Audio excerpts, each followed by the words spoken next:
Hey, how's it going, everybody? Today I'm going to be joined by one of our newest contributors, Crystal Lucio, aka Digital Kittie. We're going to be talking about how she stays creative during quarantine, black-owned rave businesses that she supports, and at the very end, we're going to play a fun little game that you won't want to miss, so stick around. But before we get started, don't forget to subscribe and turn on notifications so you don't miss a video. Thanks for watching and enjoy. Welcome. Thanks for joining Hi, me. How are you? thank you. I'm good. I'm doing good. How are you? I'm good. I love the look. You know what's crazy is I almost wore the exact same thing. That would have been embarrassing. Oh, wow, we would have been twins. We should have done it. So the first question I have is, what is the Digital Kitty brand and how did it come to be? Digital Kitty is just a persona that I embody when I'm at festivals, and I try to put together kind of this image that like empowers women to kind of be whoever they want to be or just wear whatever they want to wear.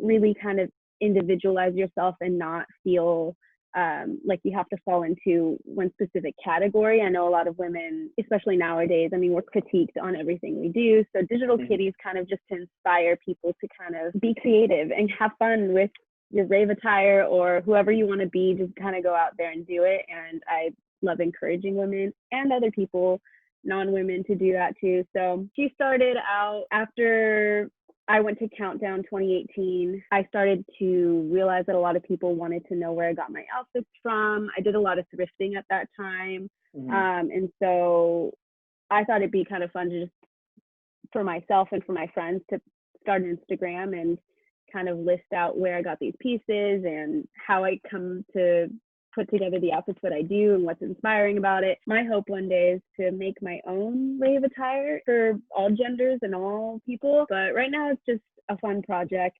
I have fun doing it and it's a good time. I gotta say, you are more dressed up and put together than I've been like for the past like 2 or 3 weeks. So, one of the questions that I had for you is, how are you staying creative during quarantine? Because it's really easy, and I'm sure this applies to just about everyone. You fall into a lull. Some of us may or may not get out of it, and it kind of ebbs and flows. So, have you experienced that, and how are you dealing with that during this time? Yeah, I for sure have experienced that. If you follow me at all, you'll maybe notice that I have those ebbs and flows myself, especially on social media.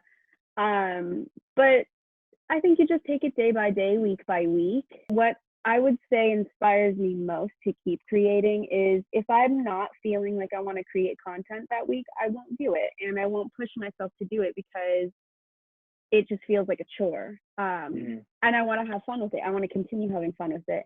So I'll give myself maybe a week break if I am feeling like that. Sometimes it's been longer, sometimes it's been a month.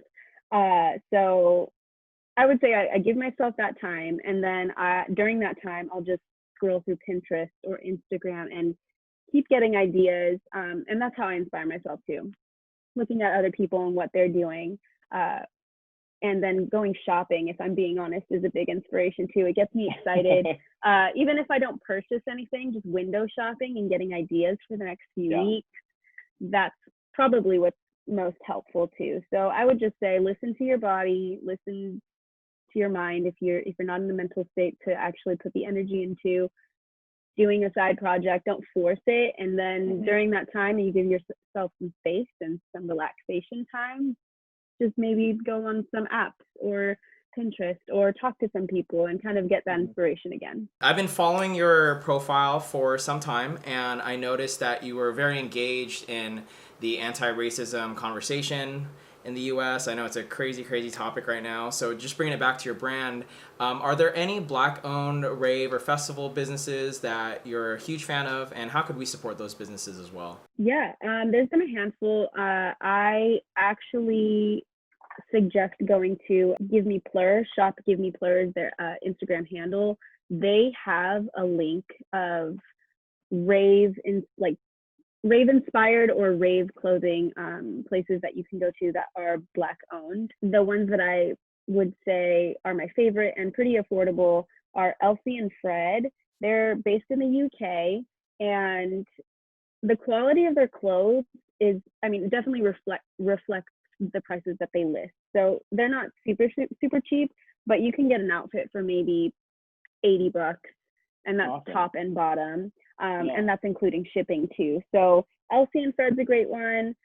Give Me Plur is a great one too. They also sell the Ravers Love Water t-shirts, which I'm sure you've seen everywhere. Valley of Babes, they sell robes, like fluffy see-through robe. Rave Culture Creations, you can find gems and a bunch of accessories and even like extensions. I would also suggest going to Melanin Ravers is an Instagram as well. They're not a shop though.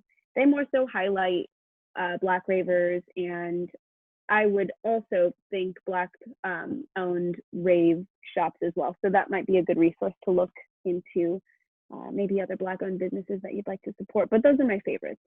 Awesome. Well, we'll put the links to all those brands in the description below. I wanted to segue into the next part of this interview.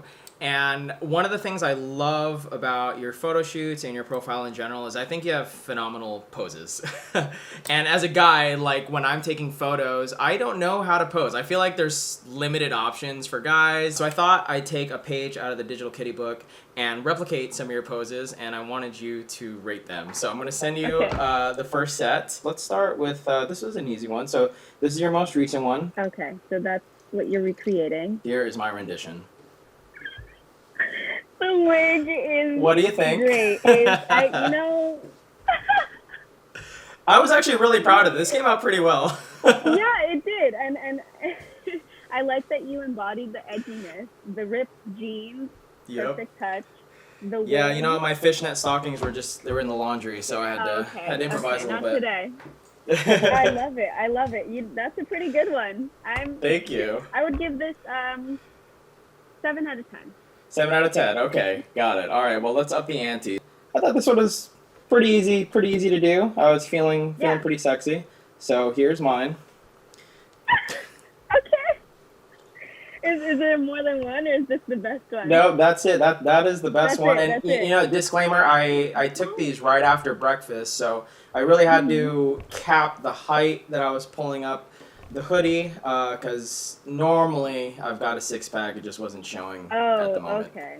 Yeah, it happens to the best of us. So, I really like this one. You look like you're having fun with it. I like the undies touch, I think. Are those undies? You know what's crazy is I happen to be wearing the same color underwear that you were when I decided to do this. Oh, really? Yeah, I was like gray on gray, and then I pulled the gray hoodie. Gray on gray. Perfect. I love it. I really like it. I would say this is my favorite so far. This one. Okay. I like the side smile. That's a 9 out of 10 for sure. Thank you. Yeah. All right, here's the last one. Really wanted to challenge myself to tap into my inner kitty. Granted, I had to make do with what I already had in my house. Nice.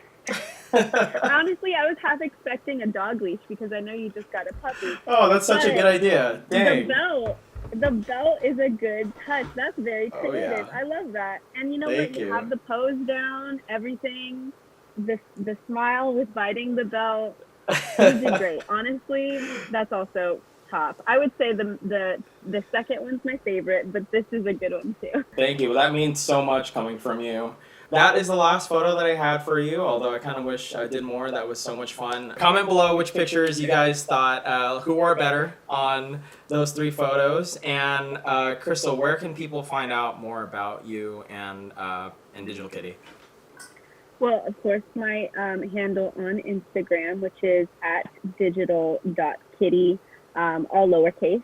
And then I also have Twitter, which is at Digital Kittie _ in between the digital and kitty. I couldn't get the dot this time.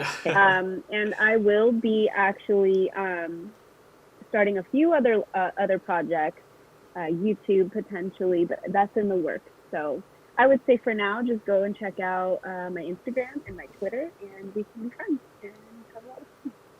Awesome. Well, thank you again for taking the time to sit down with me. I'll put all those links in the description below, and I'm super excited to see what you come up with next. So, yeah, thank you again so much. Oh my gosh, thank you so much, Ace. I had so much fun with this. Likewise. All right, I'll talk to you later. All right, bye. Bye.